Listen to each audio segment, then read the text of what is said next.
Hi guys, show as promised this evening, which is I think it was mom and dad and the perfect relationship that went wrong, something like that. Well, we will still be staying within the theme, within the family theme, within the mom and dad theme. So let's get to it since we only have about 10 minutes to pack it all in. First of all, mom was an actress from Dublin, relocated to the Midwest, relocated to Beverly Hills, where she ran Saks Fifth Avenue for the entire 1960s, and also Bullock's Wilshire towards the end before she transitioned into casting.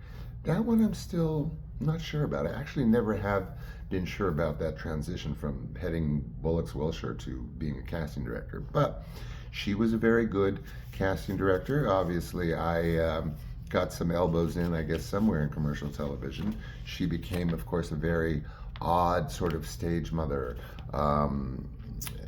eventually, once I was pushed into the industry. But before then, she met my father.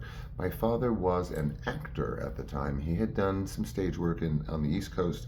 He was a rambling, traveling kind of guy. He was a four-time Golden Glove boxing champion. He was a lifeguard. He was an artist in Artist Alley in New Orleans. He took on all comers in wrestling in the carnival. He spoke Carney.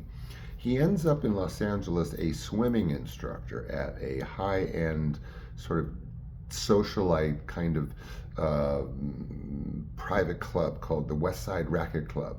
Well, he was the swimming instructor. My mother, having relocated, as I said, into Saks Fifth Avenue and sort of like shaping this fashion of the 60s in Beverly Hills at Saks, they get together. I cannot say they fell in love. I really cannot say that with any authenticity.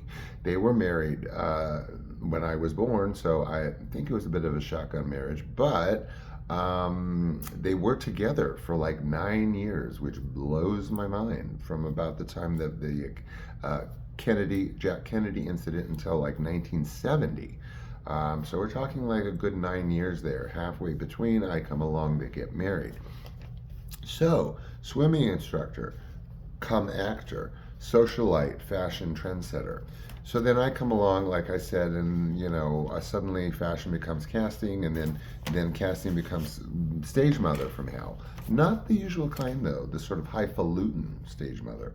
The kind that would like insist that when I was doing a Stanley commercials campaign for a couple of a couple of commercials, I had to get like letters from them, from my mother, like lauding, my performance selling garage door openers and asking for out storyboards and whatever, like completely business sense that she had, I guess, from fashion or whatever, casting, then falls back into wardrobe design for commercials, whatever. All kinds of like during this stage mother-ish phase of hers that I don't know when it started or when it ended. I was a member of 3 industry trade unions by 1972, which means I could do radio, theater, and television and movies by 7. Somebody was in a rush. So then every time you do something, you have to take out one of these, in Variety, saying that you did it. But the embarrassing thing was, she always made me put like this: special thanks, yada yada, to the casting director, to the casting director's assistant, to the production company, and to my sister. Like, what does she have to do with an after-school special? Anyway, I guess it was a name draw. Same thing again.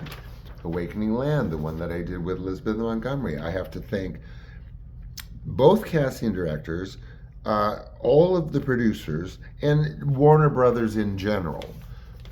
I mean, this was embarrassing me at the time. Again, this kind of thing. Every time you do something, again, what is it?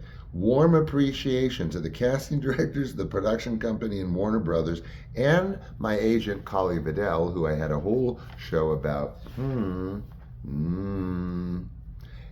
also Herb Tannen, which I will leave that one alone because I devoted practically an entire show to those two.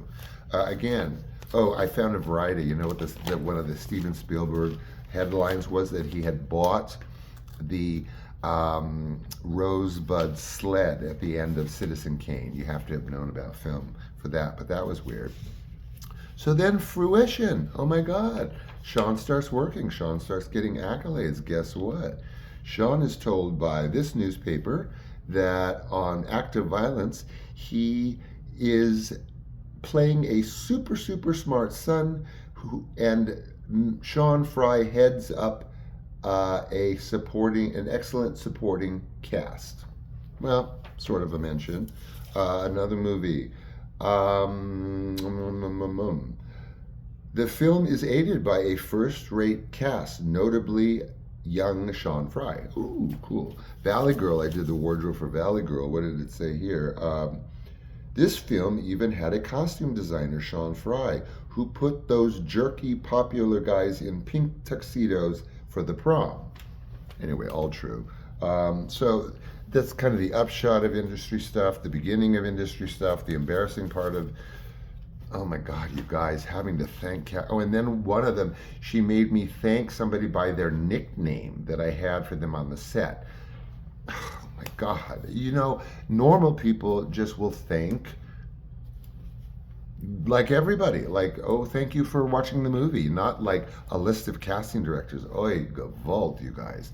So, oh, I found, a movie that I had to prove I was in because no one believed I was in it. All of the theater that I had done, I found all those.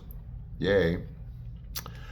And so, then it got a little, let's get to the mom and dad and son and people that should never have had children. These people were never destined to have children, but they did.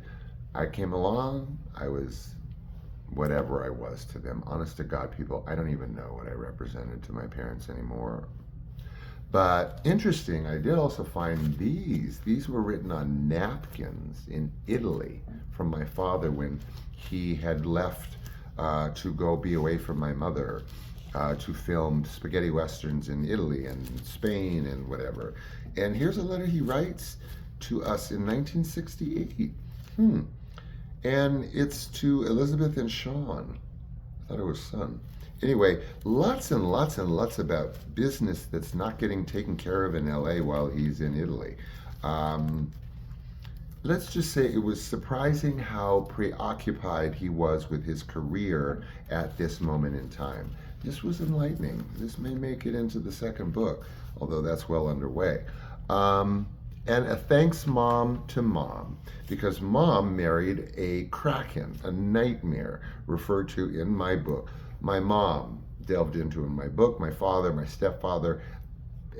Everyone is deep dive in my book. My stepfather was Beelzebub. And so here's a thanks, Mom, that I ran across today. My stepsister wrote me a letter in the 70s warning me about my stepfather that I never saw until today. And guess what? It never got to me. And she even puts at the end, feel free to contact me and talk about stuff and whatever. Never got it. Never got it. Wow. Wow, huh? So there's some dive in there. Oh, here's another little note that you will get information by extrapolation in my book upcoming July 4th. This is a letter that was written back and forth between my mother and my teacher. And it outlines things that basically are the crescendo of the book at the end, which you'll have to buy to know what I mean. So all of that, very interesting, huh? I thought I would leave you with a poem that I discovered that I wrote on the set of E.T. This is me. I believe this is May, June, something, summerish of 80. Was it one? Later, I can't quite see, but I do know the period from the date at the top. So let's get right into this poem that I wrote filming E.T. and we'll leave it at that. And boy, do we have a show tomorrow with Ish Bermudez. Whoa, guys, we're gonna have fun with that one, big time. So here's the poem I wrote on the set of E.T. and then let's move on, okay? Here we go. I just read it for the first time not long ago. I call it Final Theme, and it says, little light down here, hard to see, Human connection is rare, consciously biding my time with a weak but oh, I'm sorry, with a weak brain but a strong mind, denying all helplessly, sitting on a corner watching bright fast cars race by. The mist of a warm cigarette clouds my eyes. I smile inside. Pretty faces pour through my hands like hot sand, living in the clouds and finding subtle happiness there, far away, sensitive, and quite alive. I don't know what that means in terms of when and where I wrote that, but take it for what it is. I love you guys as usual. Thank you for putting up with me and my stories. A few clips here and there, you know that, and tomorrow's coming. Take care. Thanks.